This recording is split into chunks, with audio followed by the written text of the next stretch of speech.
아 글쎄 안 들려 들을 뉴스 없어 아무 뉴스도 귀에 들어오지 않아 듣고 또 들어도 들을 뉴스 없어 만든 게 이 프로야 이동영의 뉴스 정면 승부.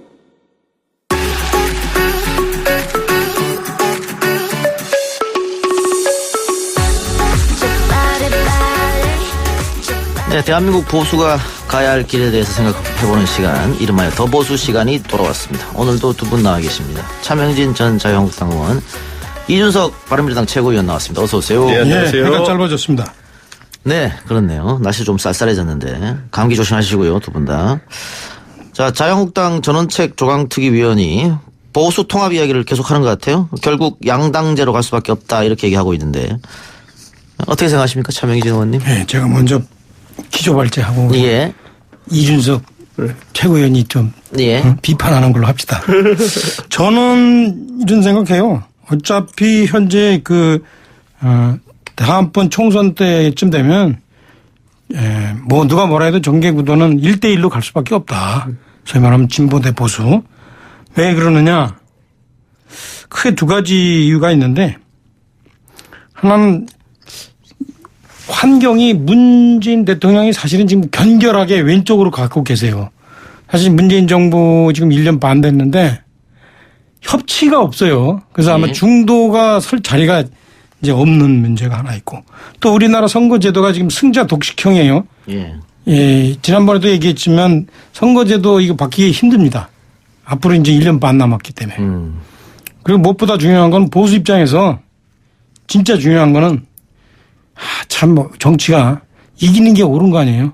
어떻게든 이겨야지. 이기기 위해서는 힘을 합쳐야죠. 그래서 저는 보수 통합의 길로 갈 수밖에 없다. 자유한국당 대부분의 의원들이 그러면은 이 의견에 동의하는 겁니까?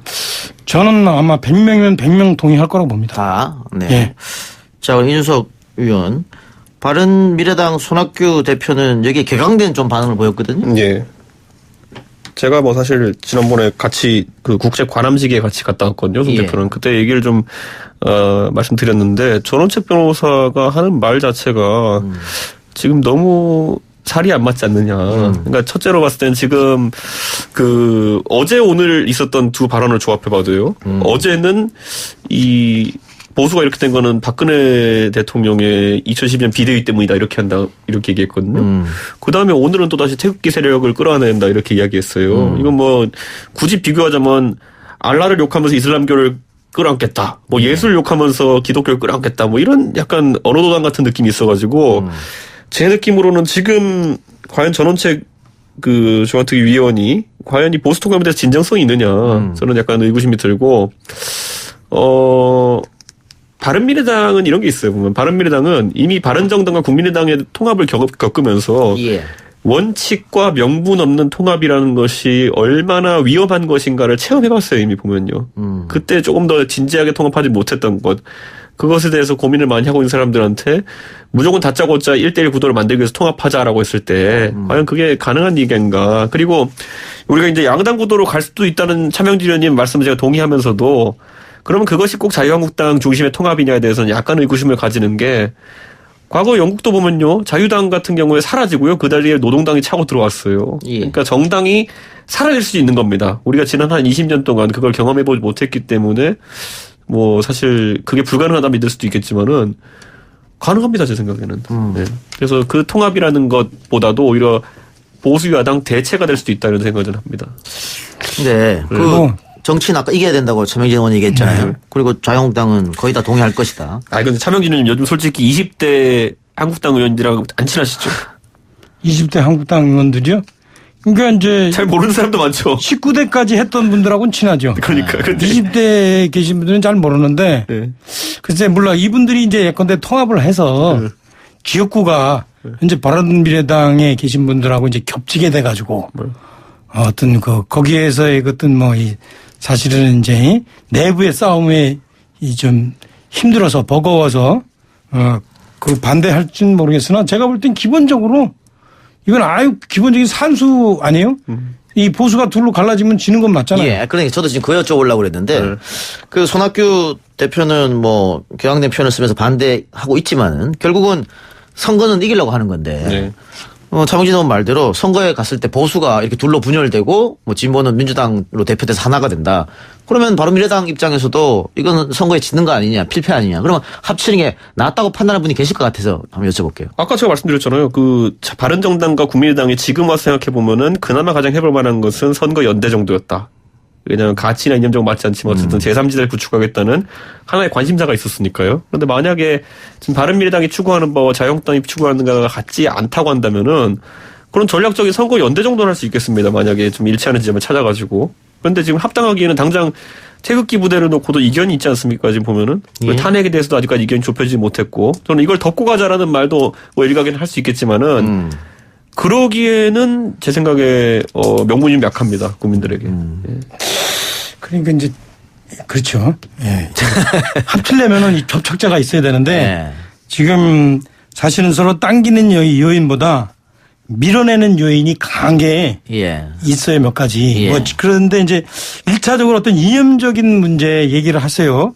예컨대 이제 아주 쉽게 얘기하면 바른미래당 쪽에 있는 분들은 자유한국당에게 당신들이 애국당하고 합치는 거는 진짜 우리하고 이념적으로 화합할 수 없다 이렇게 얘기하는데 저는 이 부분에서는 조금 좀 진정을 하고 문제를 좀 볼 필요가 있지 않냐.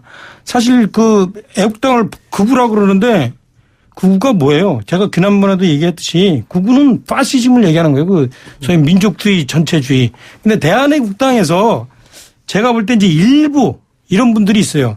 마치 박근혜 전 대통령을 신격화해가지고, 그 뿌리로 무슨 박정희 전 대통령 뿌리로까지 이렇게 생각하는 분들이 분명히 없지 않아 있지만 제가 볼 때는 그 부분들이 대한애국당의 다수는 아닐 거다. 그래서 대한애국당이, 기본적으로, 현재 우리가 갖고 있는 두 가지 측면. 하나는 뭐 공산주의를 끝까지 경계해야 된다는 측면. 또 하나는 어떤 그 자유민주주의 시장 경제 이것을 기본 원리로 해야 된다는 점.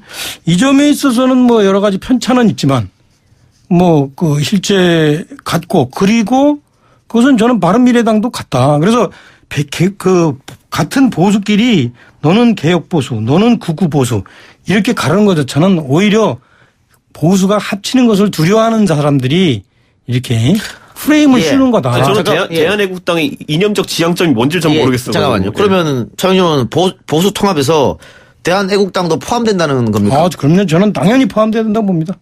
동의할 분 별로 안 계실 것 같아요. 아니, 전 대한애국당에서 지금까지 아까 차인 의원님 말씀하신 것처럼 경제적 관점이라든지 아니 안보에 대한 관점을 이야기한 걸 제가 들어본 적이 없습니다. 왜냐하면 지금까지 정치적 주장을 그분들이 하실 때는 항상 박근혜 대통령 탄핵과 관련해가지고 부당함을 이야기하고 했던 분들이기 때문에 저는 그런 가치 중심의 통합을 하기 위해서는 대한애국당의 정체성이 무엇인지부터 밝혀야 되는 것이고 최근에 대한애국당에서 굉장히 영입을 하겠다고 그 안에 인사들이 막 언급하는 인사들을 보면은 자유한국당 내에서 김진태 의원 같은 분들을 영입해서 당세를 확장하려고 꾀하고 있거든요.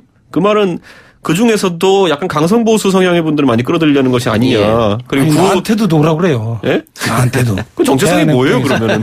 그러니까 그 부분에 대해서 우리가 좀 폭넓게 생각하자. 그러니까 저는 이제 그 탄핵에 대한 어떤 감정적 앙금이 사실은 대한애국당 그리고 바른미래당에 있는 바른정당에 계신 분들이 너무 깊어요. 실제 제가 예컨대 한마디로 하면은 박근혜 전 대통령이 예컨대 흠결이 없는 건 아니지 않느냐. 이 탄핵은 지나치지만 내가 이렇게 얘기하면 지금 아마 이 얘기 들은 대한애국당 분들은 당장 댓글 들어올 거예요. 차명진 역시 저놈 똑같은 놈이야. 이런 식으로. 그래서 이거는 제가 볼 땐 감정적인 반응이다. 분명히 박근혜 전 대통령이 내부 당내 민주주의에서 소홀한 측면이 분명히 있잖아요. 그러니까 그래서 그런 부분들을 우리가 너무 크게 보지 말고 또 그런 문제 있으면 보수라는 큰 틀 안에서 한번 다시 토론을 해보자 이거예요. 그래서 그 따질 건 따지고 그런 생각이 들어요. 예. 그 전원책 조강특위 위원도 그런 비슷한 얘기를 한 것 같아요. 태극기 부대를 보수 통합 대상에 포함한다 이런 얘기 한 것 같은데 그렇다 그러면 그냥 덩치만 키우는 거 아니냐 이런 비판도 당연히 있을 수 있을 것 같습니다만 여기서 궁금증 하나가 전원책 그 조강특위 위원회 그 직함이라는 힘이 과연 뭐 보수를 통합하자 그러면 통합이 되고 그런 위치인가 기본적인 의구심이 들거든요. 잘 생각해보세요. 과거에 홍준표 대표가 이것저것 할 때 그렇게 권위가 서지 않았거든요. 그게 왜 그러냐면 보수 진영 내에서 그분이 중심점에 있었던 분이 아닙니다. 보면은 홍준표 지사 같은 경우에는 마이웨이를 걸으면서 사실상 그 약간 아웃사이더 느낌의 약간 정치인이었는데 특수한 탄핵이라는 상황 속에서 대선 후보로 발돋움하고 당대표를 하게 되면서 그 원심력이 더 작용했던 거거든요. 보수 내에서. 근데 전원책 변호사도 보면은 지금 방송에서 평론을 이제 하시면서 시원시원하다는 평은 들을지 모르겠지만은 시원시원하다는 게 뭐냐면요.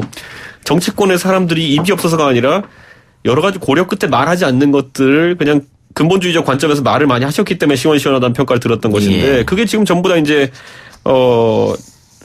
부메랑이 돌아오는 것이 당장 전원책 변호사 과거에 지금 말고 과거에 정당 참여했을 때 지금 뭐 양당 구도를 얘기하고 계시지만은 과거에는 자유선진당으로 참여했었어요 보면은 그 당시에 3당에 참여했다는 얘기죠 보면은 대한보수 성격에 그러니까 저는 그런 행적 불일치 같은 것이 지금 와가지고 이번에 통합 제안의 진정성 자체를 의심받을 수밖에 없게 한다 저는 그런 생각이 좀 듭니다. 아니 과거 얘기하기 시작하면은 한결없는 사람이 어디 있어요? 네?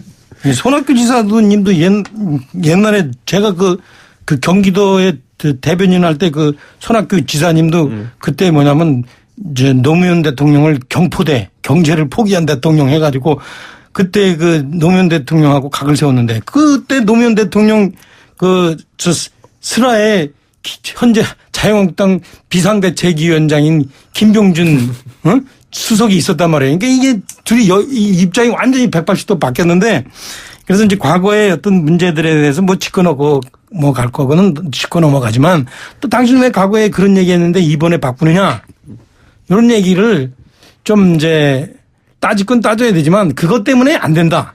이렇게 하면 좀 곤란하지 않느냐. 그러니까 저는 조강특위위원 같은 경우에 이렇게 보면 제가 볼 땐 이래요. 그분이 하는 얘기와 그분이 무슨 뭐 해야 될 역할 이런 것들을 또 좀 구분해서 봐야 되는데 저는 뭐 일정하게 이분이 보수 통합 얘기하는 건 좀 격이 안 맞는 것 같기는 해요. 하지만 제가 볼 땐 이분이 나름대로 자기 촉을 갖고 흐름을 이제 먼저 짚은 건 있죠. 근데 이분이 말하는 저는 보수의 스펙트럼에 자기가 보수라고 옳다고 생각하는 건 굉장히 교조주의적 관점이거든요. 자기가 옳다고 생각하는 보수가 뭔지 방송에서도 본인이 몇 번 언급하셨지만은 나머지는 다 가짜 보수예요. 그럼 자기가 생각하는 옳은 보수가 뭐냐? 과거에 이분이 2014년까지 자유경제원이라는 곳 원장을 하셨잖아요. 이게 정경련 산하의 사실상 기관인데 여기서 이제 나중에 2015년에 돼가지고 새누리당의 의원 136명의 성향을 분석했더니만요. 그중에 99명이 중도 좌파래요. 그리고 좌파가 33명이래요. 중도 보수가 4명이래요. 그러니까 국민 대다수의 인식과 다르게 새누리당에 있는 국회의원의 95% 이상이 좌파라는 거예요. 그럼 본인의 성향 그것보다 더 오른쪽이라는 거 아닙니까? 새누리당보다. 그렇다면 이번에 대한애국당을 끌어들일 수 있다는 그 태극기 세력에 대한 발언도 저는 단순히 통합의 의지만은 아닐 것이다. 이미 그런 어떤 새누리당의 국민 대다수 생각과 다르게 중도화된 노선을 가지고도 불만족스럽기 때문에 더 우경화해야 된다는 생각을 갖고 이제 움직이는 거거든요. 더 우클릭 가능성이 있다. 그게 무슨 대통합입니까? 제가 봤을 때는. 네. 그러면은 지금 전원책표 인적 쇄신이라는 거. 네. 그러면 이 위원장이 봤을 때는 더 오른쪽으로 갈 수도 있다 이렇게 보시는 거예요? 계속 그 말씀 하셨잖아요. 보면 지금 이번에도 2012년 박근혜 비대위가 경제민주화라는 그 강령을 받아들이고 이런 말씀 하셨는데 이거 제가 그 회의에 다 있었지만요. 이거 박근혜 대통령이 한 거예요. 그러니까 결국에는 뭐 여러 가지 측면에서 지금 봤을 때는 앞뒤가 안 맞는 말들이 계속 나오고 있다. 저는 이런 생각이 좀 합니다. 차원님 결국은 이런 식으로 가게 되면 당내 반발도 당연히 있을 것 같아요. 또 본인이 인적 쇄신의 대상이 되는 사람은 더 그럴 텐데. 네. 어떻게 아니 유승민 대표랑 연대하겠다고 하면서 경제민주화 까기 시작하면은 저는 이건 무슨 장단에 춤을 춰야 되는 겁니까? 보면은. 예. 어떻게 잘 진행될 거라 보여집니까? 글쎄요. 또 원래 처음부터 저는 생각에 이제 이분이 김병준 위원장하고 같은 점 다른 점을 제가 지난 시간에 얘기한 것 같은데 같은 점은 두 분 다 현실을 잘 모르는 것 같다. 또 다른 점은 김병준 위원장은 좀 애매모호하고 전원책 위원은 좀 상당히 스펙트럼이 넓지. 예? 그러니까 왔다 갔다 하는 게 넓은데 예, 그런 게 지금 나타나고 있어요. 예, 그래서 아마 이제 쉽게 성공하진 못할 건데 그러면서 제가 그 당시에 또 내린 결론이 있죠. 자유한국당의 진정한 어떤 혁신 그리고 강화 그리고 보수 통합 이런 모든 거는 다음번 전당대회를 거치면서 될 거다. 지금 단계는 뭐 그 전 단계 뭐 어떤 포에니 전쟁 1차 전쟁 정도? 예. 아니 잘 보시면요. 2차 전쟁이 본격적으로 아직 기다리고 있다. 이게 정당의 큰 일이라는 거 할 때는 항상 군자는 대로행이라고 큰 길로 다녀야 돼요. 그런데 지금 예를 들어 통합을 하자라는 아젠다 던진 다음에 예. 그 다음에 그러면 전원책 변호사가 그러면 그 다음 단계 할 수 있는 건 김병준 비대위원장과 합의를 이뤄가지고 손학규 대표랑 만나서 논의하는 건 이야기가 돼요. 그런데 지금 언론에 나오는 거 보면은 바른미래당의 중진 의원과 밥을 먹기로 했다 뭐 이런 거. 그런 거 흘리잖아요 이거는.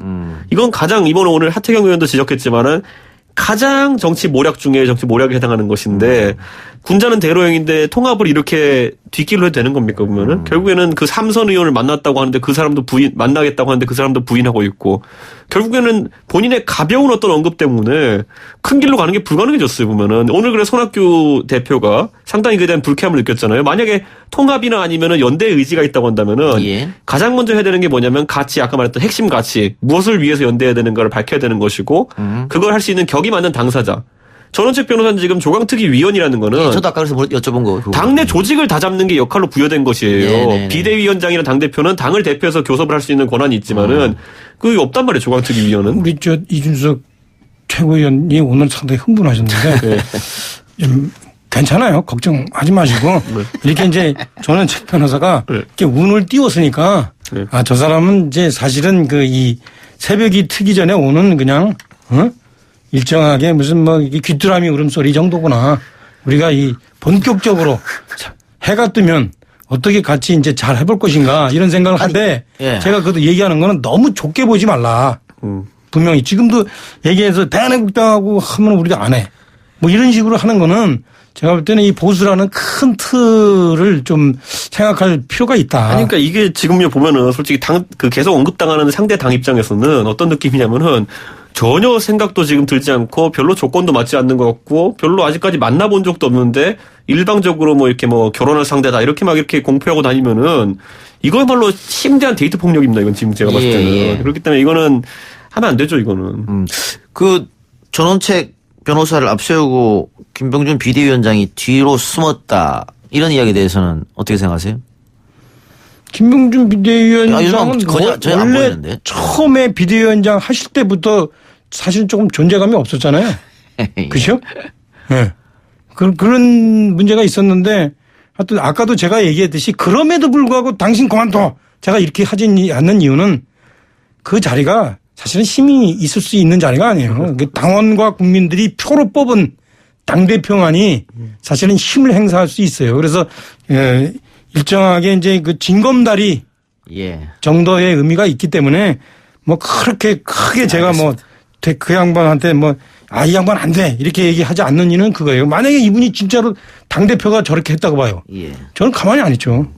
예, 지금 뭐 언론 보도를 보면 뭐 오세훈, 뭐 남경필, 원희룡 다시 뭐 돌아온다 이런 얘기가 있던데 지난번에 차명진 의원이 그런 거 아주 싫어한다고 위기였을 때 당 떠났다고 손 놓고 있던 사람들이 좀 좋아지니까 오는 거 싫다 그렇게 공개적으로 말씀하셨잖아요. 여전히 유효하시죠? 아니 조금 바꿨어요. 왜냐면 이제 제가 그 얘기 한 후에 많이 생각해봤어요. 근데 두 가지야. 예. 그래도 그 사람들이 그동안 툭 정치적으로 걸어온 족적이 예. 뭔가 좀 되는 게 있으니까 사람들이 그 사람들도 그리워하고 다시 떠올릴 거 아닌가. 제가 볼 때는 뭐 성에 안 차지만 그래서 그런 의미에서는 그런 분들도 이렇게 우리가 모실 필요가 있겠다. 소위 명망가죠. 그죠? 예. 그다음에 두 번째는 우리가 이제 아까도 얘기했듯이 다 보수가 하나로 통합해야 되는 마당에 예. 보수가 하나로 통합되는 마당에 너는 되고 너는 안 돼. 예. 저는 그런 거는 좀 심각하게 해악을 끼친 사람 이런 사람이 아니면은 좀 우리가 다 같이 힘을 합쳐야 되지 않느냐. 다만 제가 그래도 사족을 하나 달면 그래도 좀 원희룡 지사 정도는 저는 참 기꺼이 손을 잡을 수 있어요. 이 사람은 내가 보니까 이거는 한국당도 아니고 바른당도 아니다. 나 차라리 무소속으로 나 그냥 개인기로 붙겠다. 응? 이렇게 하는 사람이 있는데 여기 왔다 저기 왔다 저기 왔다 저기 갔다 하는 사람들은 조금 좀 이렇게 반성은 좀 하셔야 될 것 같아요. 진짜 그런데 통합을 보수 통합 하고 싶으시면은 그 중매 역할 하시는 분으로 좀 진지하고 이런 분을 데리고 오지 왜 그렇게 자기 말만 하시는 분을 데리고 와가지고 지금 계속 오해가 이제 많이 쌓이잖아요. 이렇게 되면은 이거 앞으로 지금 이 나오는 말 하나하나 이번에 그 태극기 부대 발언도 그렇고요. 이거 계속 간극을 벌릴 가능성이 높아 보입니다. 오히려 예. 통합에 저해할 수도 있겠다. 그러니까 저도 처음에는 이제 임명되셨을 때 그래 혹시 모르니까 긴가민가 이렇게 했었는데 갈수록 발언들이 공격의 대상이 2012년 박근혜 비대위가 되질 않나. 그다음 뭐 아까 말했듯이 뭐 바른미래당을 뭐 뒷문으로 이제 의원 빼가기 시도하지 않나 이런 것들은 대로행에 맞지 않는다. 몰라. 저는 지금 내가 힘이 하나도 없지만 만약에 내가 힘이 있다면은 그 바른미래당과 대한애국당이 저를 밟고 같이 설 수 있으면 저는 그렇게 제가 밟혀주겠어요. 우리가 그 정도의 그 희생 정신과 통이 큰 정신 없으면요. 다음에 우리가 정권 못 찾아와요. 아니 근데 그거 뭐 차명진 의원이 본인을 희생하면서까지 통합하고 싶다는 얘기일 텐데 그거를 국민들이 어떻게 생각할 건가? 그게 가장 중요하잖아요. 저게 그냥 덩치만 키우는 건지 정말 어떤 진정성 있는 보수의 통합의 모습을 보여주는 건지. 아니 하태경 의원이 제가 볼 때는 아마 그 현재로서는 뭐 여러 가지 앙금이 있겠지만 예컨대 그 바른미래당을 지지하는 분들이나 대한애국당을 지지하는 분들이나 자유한국당을 지지하는 분들이나 다 앙금은 있겠죠. 저도 있어요. 개인적으로 우리 정당에서 지역에서 지난번 지방선거 때 바로 그냥 그 공천 전날 저한테 배신하고 나간 사람이 있어요. 근데 그 사람 때문에 걱정을 되게 많이 했는데 다 그런 사람들까지 다 우리 이제 안아야 된다. 앉아. 제가 봤을 때는 그리고 그래서 이제 지도부 자리가 2개인데 그 2개 자리에 그러면 자유한국당 출신들은 다 빠지고 한쪽에는 대한애국당, 한쪽에는 바른정당 이분들이 앉으시라 이게요. 저는 보수통합의 원칙 자체가 무엇이냐. 아까 말했던 것처럼 전원책 변호사는 조금 더 우경하기 위한 그 수단으로서 보수통합을 이야기하고 있는 거고요. 지금 제가 봤을 때는 아까 오히려 차 의원님처럼 만약 보수 집권 가능성이 높이는 측면이라고 한다면은 그렇다면 오히려 지금 살아있는 대선 주자들 중에 확장성이 있는 사람들을 중시해야죠. 그런데 최근에 자유한국당에서 나오는 발언들이나 아니면 모양새들을 보면은 뭐 여론조사에서 우수한 성적을 거두고 있는 유승민 후보 같은 경우에는 거의 뭐 배신자 취급을 계속 하고 있잖아요, 보면은. 근데 그런 발언들이 완전 배치되는 상황 속에서 누가 신뢰를 할 수 있겠느냐라는 생각하는 거죠. 예. 어쨌든 그 보수 통합 계속 외치고 있습니다만은 그 두 분 생각도 많이 다른 것 같아가지고 쉽진 않겠다. 아니, 저희는 되게 의견이 일치하는 게 저 사람은 저기 바른미래당 최고위원이고 저는 자유한국당 최저위원. 최저위원이니까 다를 수밖에 없죠. 그래요. 알겠습니다. 근데 차명진 의원이 지난주하고 전혀 다른 의견을 이거 냈습니다. 오세훈 뭐 이런 사람들. 그러고 보니까는 이분들 복당이 가셔야됐다 그런 생각이 갑자기 드네요. 아니 그건 모르겠어요. 저는 제가 얘기하는 건 우리 이 앵커 잘 아시잖아요. 저는 뭐 우리나라에 4,999만 9,999명이 A가 옳다 하더라도 제가 생각할 때 B가 오르면 저는 B 주장하는 사람입니다. 제가 근데요, 깊이 숙고해 보니까 아까 언급된 영입 대신을 하시는 분 중에 한 분이 제가 사적으로 전화해서 물어봤더니 영입 대상이에요 그랬더니만은 야 전화도 안 오고 그렇게 이름을 올리는 건 뭐냐 이런 식으로 이렇게 이야기하시더라고요. 그런데 그래요? 아까 언급된 사람 중에 하나예요. 그런데 솔직히 그게 이제 소위 말하는 다 이제 뭐 찍어 바르는 건데 저는 그런 거 안 했으면 좋겠습니다. 제 생각에는. 알겠습니다. 하여튼 왜냐면 혹시 전화 안 했어도 이 당원들의 의견이 그러니까 이제 얘기를 한 거겠죠. 누가 들으면 다 뭐 협상돼가지고 다음 주에 입당할 것처럼 이렇게 다 언론 보도를 내니까 그러는 거죠. 여러 가지 이제 우여곡절이 앞으로 있어야 되죠. 아까 제가 얘기했잖아요. 그분들도 아마 다음번 당대표가 된 이후에 새로 된 이후에 그다음부터 아마 스케줄을 구체적으로 짜자. 차 의원님 그럼 제가 한 가지만 여쭤볼게요. 그 황교안 총리를 사실상 추대하자는 일각의 분위기에 대해서 어떻게 생각하세요? 당대표요? 그거는 안 되죠. 당대표는 좀 또 어떤 대선 후보랑 또 달라요. 내부에서의 어떤 치열한 토론과 그다음에 그 경쟁을 통해서 돼야지 그래야지 그 힘이 있지. 추대해가지고 힘이 있겠어요? 그게 그러니까 문제입니다. 그게 보면은 정치권에 밖에서 계시다가 이제 들어오시는 분들은 항상 추대를 요구하거든요. 우리 과거에 반기문 총장도 보면 사실상 나 빼고 다 접어 이런 분위기였잖아요. 보면은 그것처럼 이제 황교안 총리를 친박이 밀어올리려고 하고 있는 상황 속에서 과연 이 대통합 제안이라는 것이 얼마나 유의미한가 저는 약간 절대 본인이 안 받을 겁니다. 진짜요? 누가 추대한다 하더라도. 예. 그래요. 하여튼 그 문제는 좀 지켜보기로 하고요. 또 이 통합 문제는 앞으로도 계속 이제 이야기가 나올 것 같습니다. 어떻게 될지 시간을 좀 가지고 우리도 계속 이야기 좀 나눠보죠. 오늘 두 말씀 여기까지 듣겠습니다. 오늘 고맙습니다. 예, 감사합니다.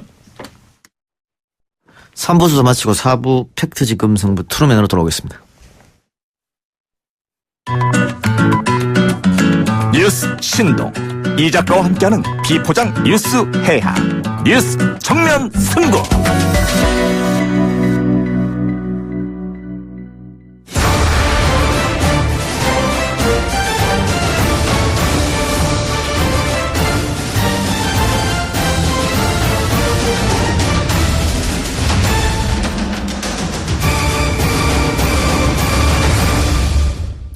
사부 팩트 진검승부 트루맨 시간이 돌아왔습니다. 오늘은 팩트체크 전문 미디어 뉴스톱 김준일 대표, 한겨레신문 김한희 기자 나왔습니다. 어서 오세요. 안녕하세요. 네, 안녕하세요. 김한희 기자, 우리 지난주에 지난주에 특집으로 할 생각이었는데 왜 펑크 낸 거예요? 네, 폭풍 같은 시간들이 지나갔는데요. 네. 제가 이제 보도를 하고 나서 좀 파장들이 있어서 회사 법무팀에서 외부 방송 출연을 좀 자제했으면 좋겠다. 뭐 이런 의견들도 있었고, 그다음에 저희 보도는 이제 어쨌든 계속 이제 반박이 나오던 상황이었기 때문에 그 부분을 좀 정리하는데도 시간이 좀 필요했습니다. 필요했다. 네. 그래서 그런 줄 알았는데 TV를 돌리다 보니까 김한희 기자 얼굴이 딱 나오더라고요. 네, 또 저 인간 배신했다. 지상파에 잠깐 진출을 했었습니다. 그래요. 그 논란이 됐던 보도가 에스더 기도운동 본부잖아요. 근데 이 에스더 기도운동 본부가 반박 의견을 냈어요. 한겨레 보도에 대해서 광고를 냈다고 하는데 뭐 소송 이야기도 나왔고 공개 토론도 하자고. 네. 이 이후에서 과정이 어떻게 됐습니까? 특종 내시고 나서. 저희 보도 이후에 에스더기도운동본부 측에서 그러니까 조선일보, 중앙일보, 동아일보, 국민일보 등의 이제 의견 광고를 냈고요. 그러니까 긴 주장인데 자기네가 주장했던 건 다 실제 뉴스고 한겨레의 주장이 허위다 이렇게 이제 주장을 했습니다. 그래서 저희가 그 부분에 대해서 또 세 차례 재반박을 하는 기사를 썼고요. 그래서 결과적으로 에스더가 이제 주장했던 에스더의 해명은 가짜 뉴스가 왜 어려운지를 그대로 보여주는 상황인데요. 그러니까 자신들이 했던 가짜 뉴스를 해명하는 방식에 있어서 또 다른 가짜 뉴스를 만드는 방식인 거죠. 그 근거도 그렇고 그다음에 자신들이 해명을 한 거가 마치 자신들의 어떤 사실 입증하는 알리바이로 활용한다라는 측면에서도 좀 가짜 뉴스를 조작하는 집단이 어떻게 가짜 뉴스를 다루는가 이걸 좀 전형적으로 보여준 사례가 아니었나 이런 생각도 듭니다. 예, 방금 김 기자 그 가짜 뉴스 해명도 가짜였다고 했는데 이거는 김 대표가 정리를 좀 해주시죠. 어떤 내용이 있었는지. 예, 이를테면은 동성애를 합법화하면 수간도 합법화된다. 이거에 대해서 한겨레가 가짜뉴스라고 얘기를 했는데 그걸 재반박을 했어요. 그 반박할 게 있나요, 그게? 그러니까 일단은 캐나다에서 수간을 처벌을 하는 것에 대해서 명확하게 규정을 넣었습니다. 방송에서 말하기는 정확하게 그렇지만 삽입을 했느냐 안 했느냐. 이거를 이제 처벌의 기준이 될 거. 왜냐면 법은 명확해야 되거든요. 예, 그렇죠. 이게 이렇게 동물을 만졌다고 해서 이거를 수간으로 하는 게 아니라 그거는 동물 학대도 있을 수가 있고 처벌할 수 있는데 수간이란 거는 명확해야 된다라고 해서 이거를 했는데 이렇게 되니까 이 논리는 어떻게 나왔는지도 잘 이해가 안 가는데 그래서 동성애를 합법화하면 수간도 합법화된다라는 식으로 이제 보도를 그러니까 그 유언비어를 퍼뜨린 거죠. 예. 이런다든지 이를테면 동성애 케이크 제작을 거부한 미국인이 1억 6천만 원 벌금 폭탄을 맞았다라는 주장을 했는데요. 이거는 그런 겁니다. 정확하게는 케이크를 거부해서가 아니라 의뢰를 받았는데 그 레즈비언 커플이 의뢰를 했는데 그 사람들의 신상 정보를 공개해버린 거예요. 이 사람들은 레즈비언 커플이다라고. 그러니까 신상 정보를 공개한 거에 대해서 처벌받은 거군요. 그렇죠. 근데 이거를 케이크 제작을 거부해서 처벌받았다고. 그래서 전혀 사실관계가 안 맞았고요. 이를테면은 동성애 커플 주례를 거부한 목사가 징역형을 살았다라는 거 주장을 했는데 이건 역시 정확하게는 법적 다툼이 있었어요. 주례를 거부한 것도 맞고 법적 다툼이 있었는데 결국은 무혐의 처리됐어요. 징역형을 받은 적이 없습니다. 근데 이거는 그 가짜뉴스를 해명한다고 이야기를 한 건데 바로 반박되는 거잖아요. 예. 근데 왜 바로 반박되는 것을 광고까지 내면서 얘기를 할까요? 그러니까 그런 부분들인데요. 그러니까 가짜뉴스가 만들어지는 방식을 보여주는 거예요. 그러니까 에스더가 근거로 드는 게 우리가 주장한 게 아니라 어디에 보도가 돼 있다 이렇게 주장을 하는 거예요. 그래서 그 보도의 근거로 외신들을 많이 인용을 합니다. 그래서 외신의 실제 저희가 팩트 체킹을 하는 과정에서 읽어보면 한 80%, 90%까지도 사실인 것들이 있어요. 그 주장에. 근데 결과적으로 가짜뉴스는 어떻게 만들어지는 거냐면 10%의 나머지 결과 혹은 원인, 이유 이런 것들을 비트는 과정에서 나오는 거거든요. 그러니까 지금 김주일 대표가 말씀하신 것처럼 실제로 있었던 사건이지만 사건의 원인은 그게 아니었는데 혹은 처벌의 원인은 그게 아니었는데 뭐 이런 것들을 이제 섞는 건데 이 과정들에서 에스더가 해명하고 싶었던 것은 우리가 전혀 근거가 없는 얘기를 한 게 아니다. 이 부분인 것 같은데 그들이 근거로 활용하고 있는 부분들이 바로 가짜뉴스 또 한 가지는 그들이 인용하는 외신의 어떤 경향성입니다. 그러니까 우리로 치면 뭐 한 1배쯤 된다고 해야 될까요? 굉장히 좀 혐오 게시물들을 많이 올리거나 아니면 이슬람에게 공격적인 글들이 올라오는 커뮤니티 뭐 이런 데에 있는 그리고 이제 페이크 뉴스를 다룬다라고 이제 표방하고 있는 우리로 치면 유머 사이트쯤 되겠죠? 뭐 그런 데에 있는 것들을 기사인 것처럼 인용하는 경우들이 굉장히 많이 있었습니다. 그 한겨레가 잠입 취재도 하지 않았나요? 네, 저희가 그 에스더에서 하는 이른바 이제 미디어 선교의 잠입 취재를 했는데요. 그래서 저희 한겨레 홈페이지에 와서 보시면 이제 저희가 잠입 취재에서 찍은 동영상도 있는데요. 여기서 뭘 하냐면 손가락 운동 실습이라고 해서 특정 기사에 댓글 다는 걸 시켜요. 근데 이 잠입이 굉장히 재밌었는데 이분들 중에 상당 부분의 노년층들은 이른바 이제 주요 포털에 아이디도 없으신 분들이 있어요. 그러면 이 수업에서 아이디를 개설하는 것부터 시작을 해서 아이디를 개설을 해봤으니 이제 손가락 실습 운동으로 특정 기사에 가서 댓글을 달자. 그러면 그 대상이 연세가 좀 있는 분들입니까? 주요하게는 노년층들이 많이 있었고요. 젊은 층들도 있었고 이들이 댓글을 다는 기사는 주로 이제 북한 관련 기사들이나 뭐 정치 관련 기사들로 이제 보여지고요. 이제 교육을 하면서 어떤 얘기를 하냐면 인터넷에는 양이 진실을 결정한다. 그러니까 질이 중요한 게 아니다. 그러니까 우리가 댓글을 많이 달아서 이것이 여론인 것처럼 보여주면 이게 사실이 된다. 이런 류의 이제 주장을 하면서 계속 이제 교육을 하는 거죠. 예.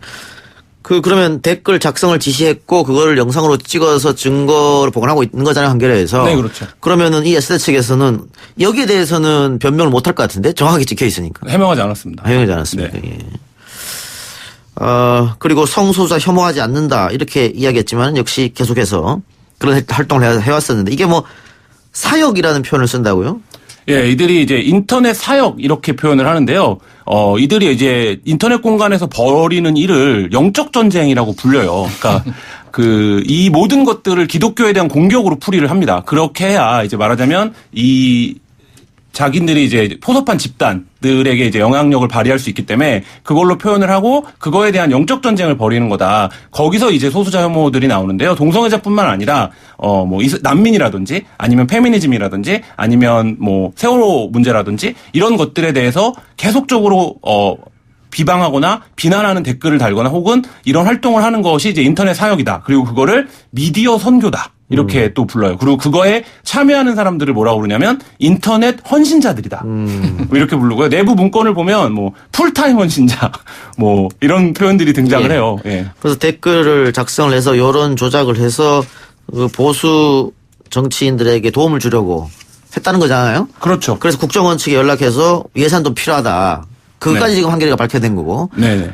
국정원에서 예산이 넘어간 거는 아직 모르죠. 그건 아직 확인하지 넘어갔는지 안 넘어갔는지 알 수 없고. 네. 국정원 측에 혹시 물어봤습니까? 다각도로 취재를 했고요. 저희가 뭐 사정기관들에도 취재를 했는데 저희가 요 취재를 시작할 때가 딱 국정원 기조실장이 바뀐 때였습니다. 그래서 국정원 쪽 저희 뭐 기사에도 들어있는 내용입니다만 청와대 쪽에서는 정확한 사실관계를 확인해주기가 곤란하다 이런 입장이었고요. 국정원 측은 이제 답변을 하지 않았습니다. 아예 답변 안 했고.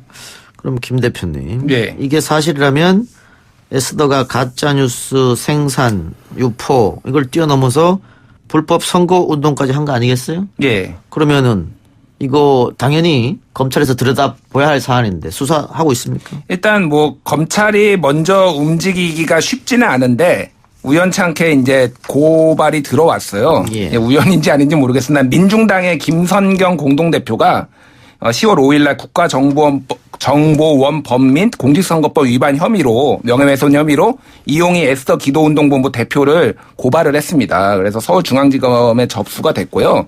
이거 핵심적인 거는 그거예요. 그러니까 그러니까 성소수자 혐오 발언 이런 것들을 처벌하는 게 아니라 정치 개입이 문제인 거죠. 실제로 정치에 개입을 했느냐. 그리고 43억 원을 국정원에 요청을 했는데 정말로 그럼 지원을 받았느냐. 그 자금들이 어떻게 쓰였느냐를 검찰이 진실을 밝혀달라라고 이제 고발을 한 거고요. 그래서 이제 검찰은 이제 검토를 하고 모든 고발을 된다고 모든 걸 다 수사를 하는 거 아니니까 지금 검토 단계에 있는 것으로 지금 알려져 있습니다. 근데 드루킹 사건도 결국 댓글로 특검까지 간 거 아닙니까? 예, 그렇죠. 예. 그래서 그러니까 이게 이제 정말 수사에 들어갈지는 아직 알 수가 없는데 어쨌든 이 정도까지 어느 정도 특정이 돼서 이런 의혹이 나왔고 했다라면은 좀 의혹을 명확히 밝힐 필요는 있지 않나 저는 개인적으로 그렇게 생각을 하고 있습니다. 특히 이제 정치에 개입하는 직접적으로 정치에 개입한다라는 거는 민주주의에 대한 굉장히 심각한 그 훼손이거든요. 그래서 이 부분은 어쨌든 수사가 좀 있지 않나 개인적으로는 생각하고 있습니다. 이낙연 국무총리 역시 가짜뉴스 피해자인데 최근 국무회의에서 악의적 계획적 조직적으로 가짜뉴스를 유포하는 사람에 대해서 엄단을 지시했고 정부도 적극적이고 민주당도 적극적인 것 같은데 지난 8일 발표하겠다고 하던 가짜뉴스 대책이 연기됐습니다. 이유가 있어요? 부처 간에 약간 온도 차이들이 있었던 것 같은데요. 그러니까 이미 보도가 많이 됐지만 이낙연 국무총리나 문재인 대통령은 되게 강하게 언급을 했고 민주주의를 교란하는 행위다라고까지 표현을 했는데 실제 이 정책, 그러니까 가짜뉴스의 규제와 관련한 정책의 키를 잡아야 되는 곳은 방송통신위원회입니다. 근데 방송통신위원회는 가짜뉴스가 전혀 새로운 문제는 아니기 때문에 기존에 이제 접근해왔던 정책적 태도가 있는데 이 정책적 태도와 지금 이제 말하자면 이것을 규제하려고 하는 의지가 좀 맞지 않는 밸런스가 이런 부분들이 직접 그 회의에서 노출이 됐다라는 내용들이 이미 다 보도가 됐고요. 지금 강하게 이제 단속을 해야 된다라고 하는데 이게 사실 궁극적으로 표현의 자유 이슈와 충돌을 하는 지점이 있기 때문에 그 부분을 정책적으로 어떻게 해결할 거냐 이런 부분들에서 정부가 좀 발표를 미루고 또 종합적으로 또 고민을 하고 있는 것으로 보입니다. 지금 자유한국당에서는 가짜뉴스 깼다고 국가기관이 나서는 것은 우리나라밖에 없다 이렇게 반발하고 있는데 바꿔 말하면 표현의 자유 이야기잖아요. 예. 근데 원래 표현의 자유는 진보의 아젠다였는데 지금 뒤바뀌었네요. 이게 참 재밌는 게 뭐냐면은 그러니까 지금 국회에 계류돼 있는 소위 말하는 가짜뉴스 처벌법이라는 게 한 20개 정도 돼요. 근데 이제 대부분 내용은 법안 이름이 가짜뉴스 처벌법이 아니라 정보통신망법을 개정하든지 명예훼손법을 개정하든지 그런 내용인데 이거를 발의한 거의 과반 이상이 자유한국당입니다. 예. 그래서 올해 지방선거 전까지 자유한국당은 굉장히 가짜뉴스를 처벌해야 된다, 규제를 해야 된다라는 강한 그런 당론까지는 아니더라도 그런 기류가 있었어요. 근데 지방선거에서 완패를 하고 또 하나는 보수 진영에서 유튜브에서 이제 많은 목소리를 내는 것들이 알려지면서 태도가 바뀌었어요. 갑자기 표현의 자유를 외치면서 규제를 하면 안 된다라는 식으로 이제 됐고요. 사실 이거는 반대로 얘기하면은 민주당도 마찬가지입니다. 왜냐면은 민주당은 야당 시절에 이런 것들을 규제를 하는 거에 대해서 굉장히 반대를 했거든요. 예를 들면은 어떤 일이 있었냐면 예전에 이제 팟캐스트를 규제하겠다라고 박근혜 정부 시절 때 특히 이제 나는 꼼수다랄지 이런 것들이 유언비어를 퍼뜨린다면서 했을 때 지금의 여당인 민주당에서 강하게 반발을 했거든요. 이건 표현의 자유를 침해하는 거다라고 해서 그때 의원들이 다 반대를 했는데 지금 같은 경우에는 정부가 드라이브를 걸고 의원들도 박광훈 의원 같은 경우에는 강하게 지금 드라이브를 걸고 대다수 의원들은 침묵하고 있거든요. 그래서 이게 좀 정치적 유불리에 따라서 너무 이 입장이 바뀌는 게 아니냐 이런 비판들이 있습니다. 결국은 자유한국당이 이것을 예전에는 본인들이 막 법안도 내고 했는데 지금 와서는 표현의 자유를 침해하는 거다라고 해서 막는 이유는 결국은 유튜브 때문이라는 거죠. 이제 확실하지는 않지만은 추정상 이제 흐름의 기류는 유튜브들이 보수 쪽이 우세가 되니까 그거에 대해서 반대 입장으로 돌아선 걸로 충분히 추정을 할 수가 있죠. 근데 지금 보수 쪽에서 하는 유튜브 방송이 가짜뉴스가 너무 많다. 이런 얘기가 사실 있잖아요. 그러니까 저희가 유튜브에 대한 연결망 분석을 통해서 유튜브에서 가짜뉴스가 얼마나 유포되는지도 확인을 했는데요. 수치부터 말씀드리면, 그러니까 정치 시사를 전하는 뉴스골을 갖추고 있는 유튜브 상위 10개 중에 7개가 보수 또는 이제 더 나아가서는 극우 관련된 성향을 지닌 채널들이고요. 이 채널들 중에 6개 이상이 가짜뉴스를 유포를 하는데 최소 1회 이상. 가담을 했던 것으로 저희가 이제 확인을 했고요. 이 유튜브의 가짜뉴스 생태가 어느 정도까지 진화를 한 상태냐면 특정 채널들이 특종을 합니다. 그러니까 가짜뉴스 특종이죠. 그러니까 예를 들면 뭐 5.18 북한군 개입설, 문재인 금계 도굴설 뭐 이런 것들에 대한 특종을 하면 다른 채널들이 이거 이제 인용 보도를 인용을 해요. 그게 이제 언론에서 벌어지는 생태랑 똑같은 일들이 벌어지고 있고 그 말하자면 상호 보증 과정 이런 것들을 통해서 그 채널들이 최근 1년 사이에 한 140% 이상 급성장을 기록을 한 상태거든요. 그래서 저희가 유튜브에서 이것들이 왜 가능한가를 다각도로 좀 이렇게 취재를 해본 결과 몇 가지들을 공통적으로 얘기를 했는데요. 그 어떤 거냐면 일단 첫 번째는 유튜브의 알고리즘입니다. 그러니까 유튜브는 내가 본 유사한 정보 안에 계속 머물도록 알고리즘이 설계가 되어 있어요. 그러니까 내가 보수적인 유튜브 채널을 하나 관람하면 옆에 추천 영상으로 다른 보수적인 비슷한 성향의 채널들이 쭈루룩 뜨는 거죠. 그럼 계속 이제 여기를 왔다 갔다 하면 나는 대단히 많은 정보를 보고 있는 것 같지만 사실은 그 안에 좀 갇히게 되는 알고리즘을 갖고 있고요. 두 번째 문제는 유튜브는 굉장히 접근성이 좋습니다. 그러니까 예를 들면 지금 스마트폰의 기본 앱으로 다 탑재가 거의 안드로이드 폰의 경우에는 되어 있고 접근하는데 굉장히 쉬운 직관적으로 접근이 가능하기 때문에 뭐 애들부터 아주 어린 애들부터 노인들까지 접근하는 폭이 굉장히 넓기 때문에 그 부분에서 굉장히 좀 급속도로 성장하고 있다 이렇게 확인을 했습니다. 예. 근데 이게 또 현실적인 문제인데요. 가짜뉴스 법을 제정한다고 하더라도 어디서부터 어디까지를 가짜뉴스를 할 것인지 문제. 그리고 결국은 이 가짜뉴스도 뉴스니까 신속성이거든요. 예. 근데 신속하게 이걸 어떻게 제재를 할 것인지 이런 현실적 문제가 있지 않겠어요? 예, 그래서 이제 해외 사례를 하나를 말씀을 드릴게요. 이게 실질적으로 전 세계에서 최초로 이제 가짜뉴스 처벌법이라는 게 있었던 게 말레이시아예요. 그래서 올해 4월 달에 말레이시아에서 법을 제정을 했는데 가짜뉴스를 유포할 경우에 6년 징역형이나 1억 3,500만 원, 그러니까 50만 링킷인데 벌금형에 처할 수 있다라고 했어요. 4월 달에 제정을 했습니다. 근데 이거를 8월 달에 법안을 폐지했어요. 예. 왜 그러냐면은 이제 이게 소위 말하는 야당 탄압 그리고 국민들을 이제 목소리를 억누르는데 이제 사용된 거예요. 그래서 예를 하나 어떤 식의 처벌을 받았냐면은 이를테면 총기 사고가 말레이시아에 있었는데 이제 경찰이 총기 사고 신고를 받고도 50분이나 걸렸다고 유튜브에서 누군가 이제 시민이 주장을 했어요. 말레이시아 시민이. 예. 근데 경찰이 실제 대응 시간까지 걸린 시간은 8분밖에 안 됐습니다. 그러니까 이거를 처벌을 했어요. 가짜뉴스를 처벌했다고. 사실 이거를 가짜뉴스를 볼 수 있느냐 아니냐라고 해서는 굉장히 논란의 여지가 있는 거죠. 그래서 워낙 반발이 심하니까 올해 8월 달에 4개월 만에 폐지가 됐습니다. 그래서 이 사례에서도 볼 수 있듯이 이거를 법으로 규정을 했을 때 어디까지가 가짜뉴스냐, 어디까지가 의도성이 있는 악의적인 거냐, 예. 악의성을 바깥에서 평가를 해야 된다는 건데 굉장히 어려운 부분이 있죠. 예. 뭐 지금 있는 법으로만으로도 충분히 처벌 가능하다 뭐 이런 또 주장도 있더라고요. 뭐 일부 처벌 가능한 것도 있는데 불가능한 것도 있고 그래서 굉장히 좀 이게 복잡한데요. 그러니까 허위사실 같은 경우에 이제 명예훼손이 가능한데 명예훼손은 사인 간에 이제 고소가 있어야 되기 때문에 그 부분에서 실효성이 없다 이런 주장도 제기를 하는데 지금 가짜뉴스를 둘러싼 쟁점은 어떤 거냐면요. 이 부분이 전통적으로 얘기되는 표현의 자유 영역에 포괄되는 부분도 있고 근데 일부에서는 미디어가 굉장히 진화하고 플랫폼 진화 속도가 너무 빠르기 때문에 가짜뉴스가 민주주의 자체를 위협하는 적이다. 이렇게 보는 관점이 있는 거거든요.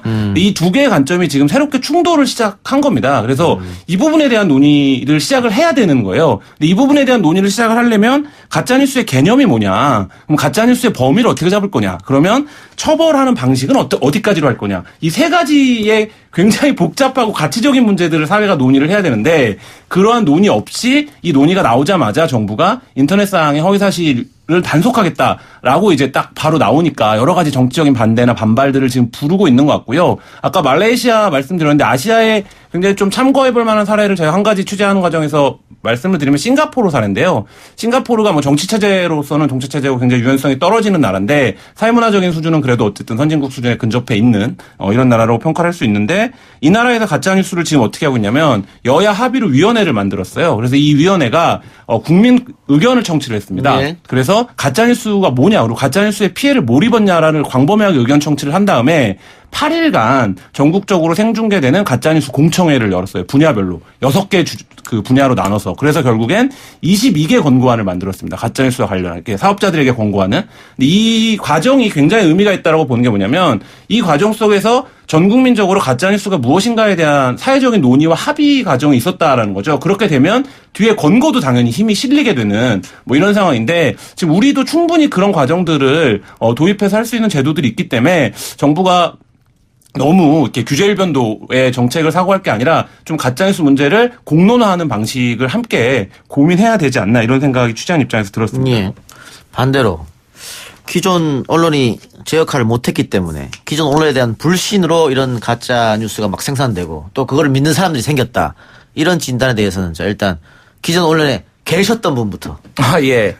그게 뭐 일정 부분 맞죠. 맞는 건 맞는데 이제 그러면은 한국이 2017년 로이터 저널리즘 연구소의 보고에 따르면은 조사 대상국 중에 언론 신뢰도가 꼴찌였거든요. 그래서 그거는 맞습니다. 그럼 언론 신뢰도가 매우 높은 나라에서는 그럼 이런 허위 정보 가짜뉴스 문제가 안 생기느냐? 그건 아니거든요. 정도의 차이지 지금은 이런 미디어 환경, 뭐 소셜미디어의 급속한 발달이라든지 누구나 1인 저널리스트가 될 수 있는 이런 환경에서는 이런 문제가 근본적으로 생길 수밖에 없어요. 그래서 모든 거를 이제 언론의 물론 신뢰 회복도 중요합니다만 그것만으로 이 문제가 언론 신뢰 회복하면 다 가짜뉴스 문제가 해결되는 건 아니기 때문에 그거에 원칙적으로 문제를 제기하는 거는 맞지만은 그게 해결책은 될 수 없다고 저는 생각하고 있습니다. 예, 김 기자.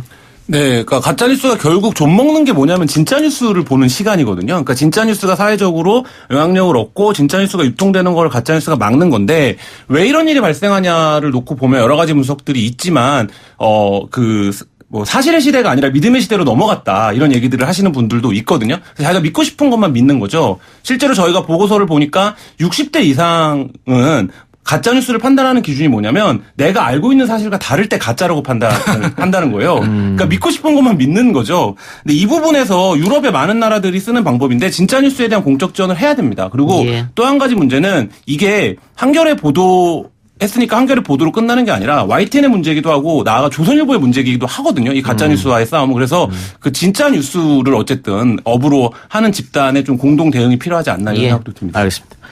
믿고 싶은 것만 믿는 사람들은 꼭 나이 많은 사람 그런 거 아니고 젊은 사람도 요즘 많더라고요. 네, 많습니다. 그렇죠. 엄청 많더라고요. 많이 시달리셨나 봐요. 네, 늘 시달리고 있어요. 네, 오늘 두 분 말씀 여기까지만 듣겠습니다. 수고하셨습니다. 예, 감사합니다. 감사합니다. 네, 오늘 방송 여기서 마치고요. 저는 내일 이 시간 다시 찾아오겠습니다. 들어주신 여러분 대단히 감사합니다.